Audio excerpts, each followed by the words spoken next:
Dr. Martin Luther King Jr. said, "There's not anything more powerful than the marching feet of a determined people."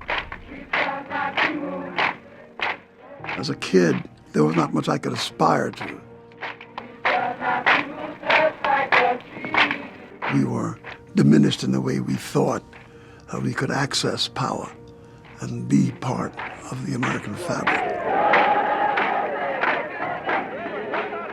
And so, with this gigantic march, we were saying to the world, this land of great opportunity, this land of liberty has an asterisk beside it.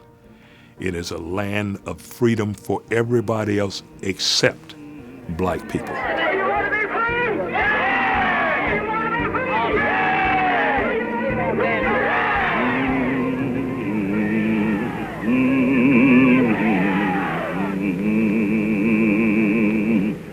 Prior to Martin Luther King Jr., the United States was like a dysfunctional drug addict or alcoholic. It had become addicted to racial segregation.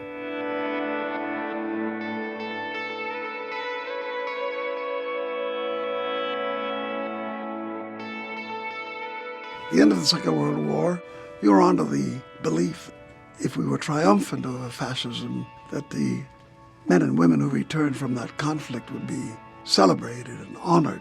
When I was growing up in rural Alabama and would see those signs that would say, white waiting, white men, colored men, I would ask my mother, my father, my grandparents, why? They would say, that's the way it is.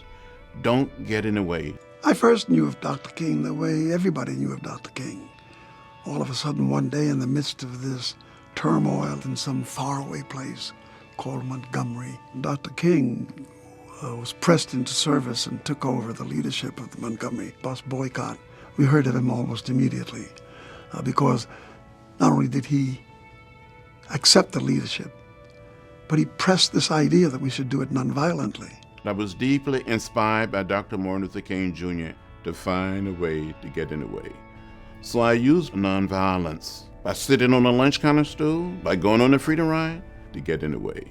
The Freedom Ride was an attempt to break the segregation laws on interstate transportation, on buses and on trains. There were 6 whites on the Freedom Ride and 7 blacks. We would sit together, black and white. And Rock Hill, South Carolina was where we encountered the first violence, with John Lewis being pretty well beaten up.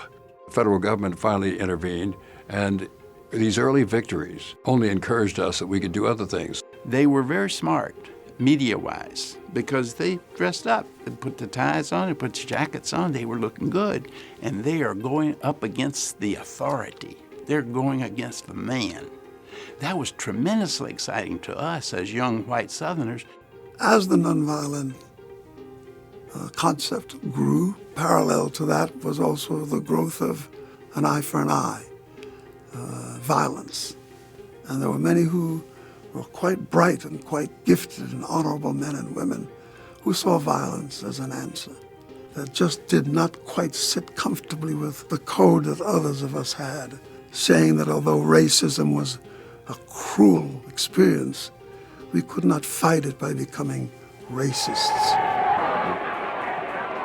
In Birmingham, Alabama, the nation was treated with television images of black and white boys and girls having high-pressure fire hoses, slammed them up against the walls as they were peacefully demonstrating to end segregation.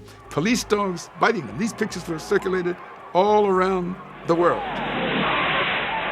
But those demonstrations were like a spark that ignited a prairie fire of black protests across the country. And Kennedy, on the one hand, he's trying to win Africans and people and say, we are a better system than communism.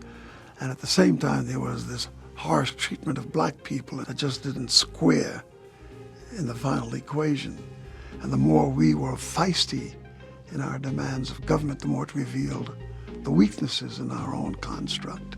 What started out as black Negro protests had developed into a Negro Revolution. There was a feeling that we would not be able to break the Deep South. So that march on Washington was to be the culmination of all of this intense organizing.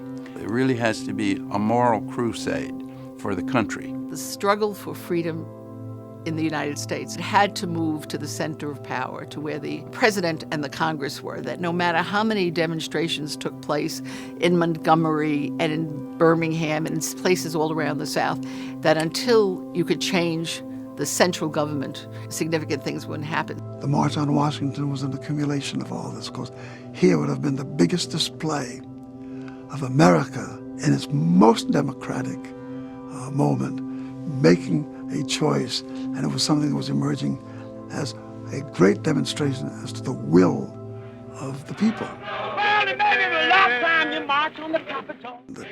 if that day erupted into violence, then our cause would be seriously reversed and hard to come by again.